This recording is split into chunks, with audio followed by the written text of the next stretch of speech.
আসসালামু আলাইকুম। আজকে তোমাদের সামনে দেখো আমি কি ভিডিও নিয়ে আসলাম।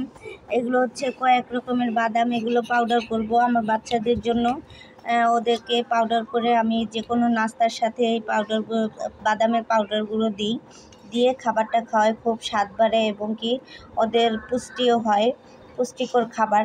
যেহেতু এটা খুবই পুষ্টিকর খাবার, ভালো খাবার, সেক্ষেত্রে আমি এটা ওদের জন্য রাখি।